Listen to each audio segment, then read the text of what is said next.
12장 불타버린 점자 성경 다시 만들다.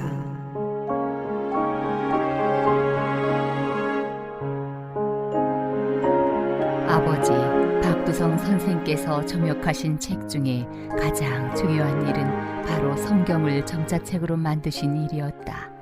점자로 성경을 써놓고 찬송가 써놓고 그 외에 문학 서적을 많이 써놔서 앞 못 보는 식구들에게 우편으로 보내주고 돌려받고 해가면서 많은 사람의 마음을 계몽했다는 일이 큰 업적이라 안 할 수가 없다. 그 엄청난 분량의 성경책과 찬송가를 점역하고 아주 대대적으로 인쇄를 하고 제본을 해서 시각장애인에게 나눠주었다. 6.25 동란이 일어나자 그 중요한 점자 아연판을 서울 종로에 있는 기독교 서적센터로 옮겨놨었다.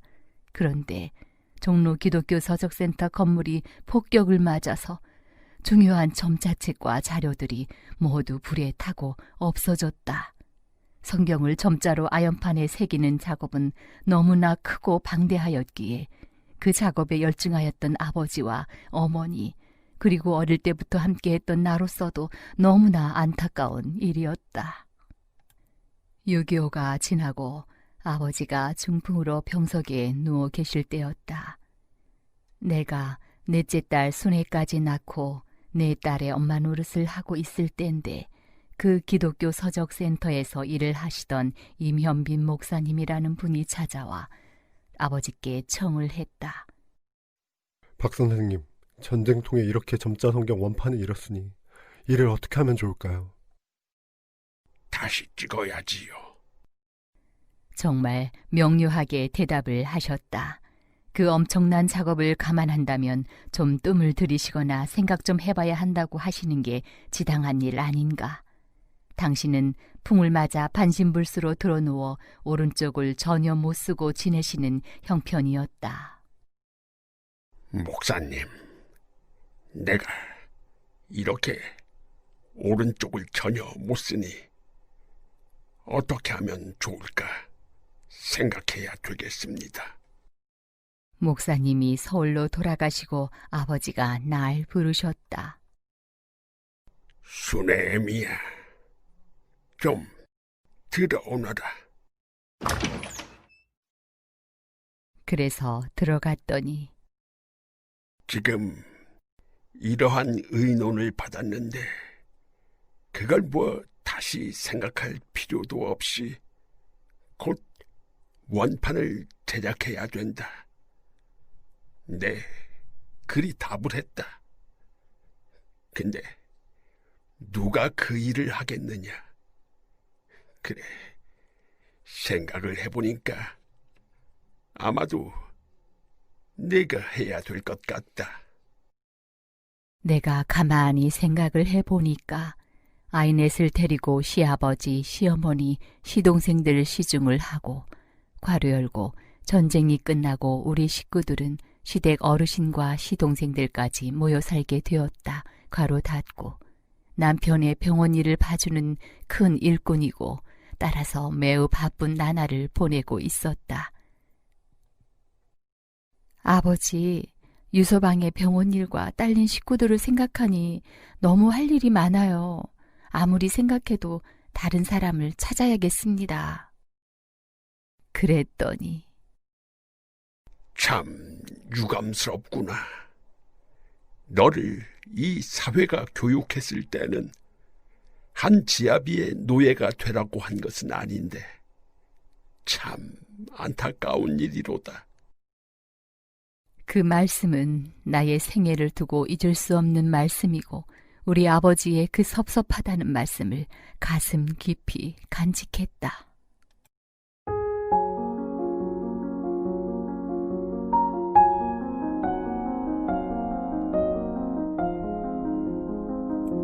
그때 마침 우리 집에는 매일 소화가 안 되고 기관지도 약하고 하여 어머니한테 침을 맞으러 오는 이경이라는 아가씨가 있었다. 그 아가씨는 은행의 사무원으로 취직을 준비 중이었다. 그 사람은 내가 교편을 잡을 때의 제자이기도 한 아가씨의 조카인 터라 얼기설기 그 집안을 알고 있었다. 머리가 좋은 아가씨였는데 아버지가 그 아가씨를 부르더니 점자성경 제작에 대한 얘기를 꺼내셨다. 경희야, 내 얘기 좀 들어보거라. 점자를 배워서 이 성경을 찍으면 좋을 것 같은데 아무리 생각해도 찍을 만한 사람을 내가 구하지를 못하고 경희에게 청해보내. 점자를 배우는 날부터 내가 좀 용돈을 주지. 그러시면서 부탁을 하셨다. 그랬더니 처음에는 에휴, 저는 그 일 못합니다. 저는 뭐 성경을 그렇게 잘 읽지도 못하고 그러는데요. 그만두겠습니다. 몇 번의 부탁과 거절 속에 경이라는 아가씨는 그 부탁을 듣게 되었고 생전 점자라고 모르던 사람을 가르쳐서 원판 작업을 하게끔 하였는데 얼마나 잘 찍고 속도 있게 해나갔는지 정말 신속했다. 오죽하면 아버지가 박수갈채를 하실 지경이었다. 그렇게 시간이 흘러 점자 성경이 완성되었고 아버지는 전쟁으로 소실된 점자 성경에 대한 씨름을 놓을 수 있었다.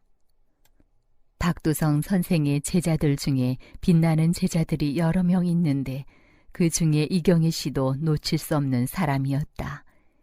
이경희 씨가 빛나는 제자가 되었다는 게 단순히 성경을 점역하고 원판을 제작하여서만은 아니었다.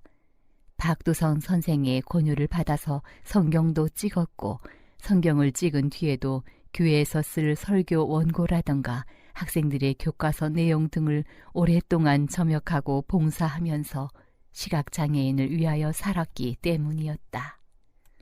그 이경희 씨를 내가 한 5, 6년 전에 찾아가 본 적이 있었다. 두 내외가 나를 반겨주면서 시각장애인들을 위해 봉사한 결과로 자기들이 변화한 이야기를 하였다. 옛날에 콧물을 찔찔 흘리면서 기관지가 약해서 애를 쓰던 그때의 이경희 씨가 아니었다. 미스코리아 출신처럼 인물도 환하고 몸도 건강해졌고 하나님이 원하시는 일을 내가 해냈다 하는 자신감에 넘쳐서 잘 살고 있었다. 오랜만에 만난 이경희 씨와 오래전 박두성 선생의 권유로 성서 점역을 하던 일을 떠올리며 이야기를 하였다. 이경희 씨는 성서 점역해주면서 한 장에 60원인지 600원인지를 받았다고 하였다. 그런 돈을 받으면서 앞 못 보는 식구들한테 글을 써줬는데 어느 날 미국 선교사가 와서 이경희 씨가 지금 하는 그 일에 비해 얻는 소득은 너무 약합니다. 제가 그 2배로 늘려드리겠소. 그렇게 선교사가 성서 점역을 보조하여 자기가 용돈에 구애받지 않고 살았다는 이야기를 하였다.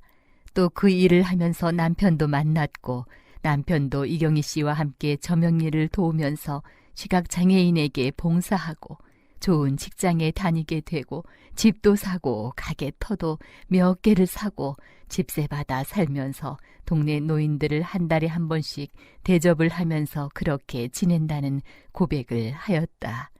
그리고 그게 특별한 축복을 받은 것처럼 느끼면서 산다고 하였다.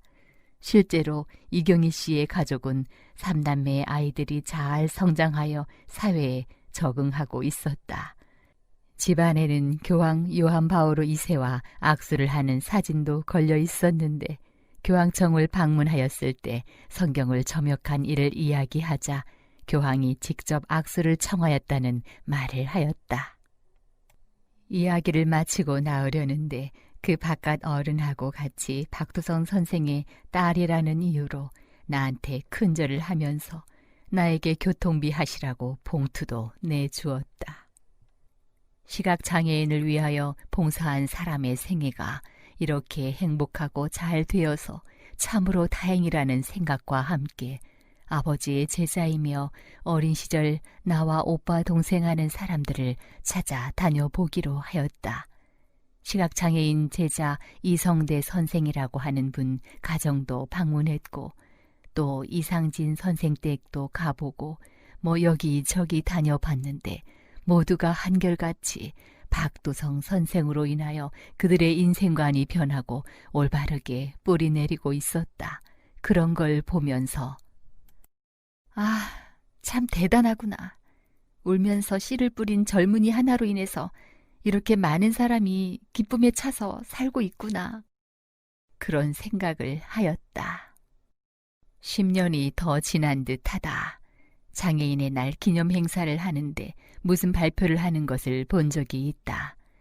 시각장애인들이 그 박두성 선생님으로 인해서 삶의 방향이 바뀌고 행복해졌다는 것과 시각장애인 석사, 학사, 박사가 150명이라니 또 목사, 전도사가 200명에 육박하고 있고 뭐 그런 데이터를 발표하는 거를 봤다.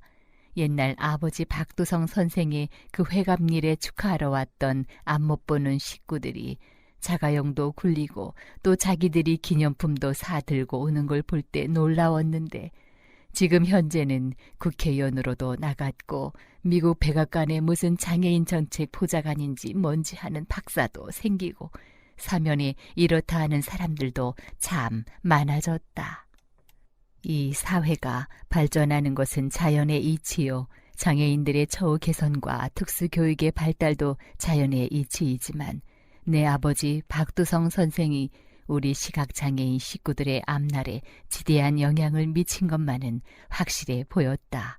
그 자랑스러운 아버지가 지금의 맹인계를 보셨다면 너무 좋아하실 텐데.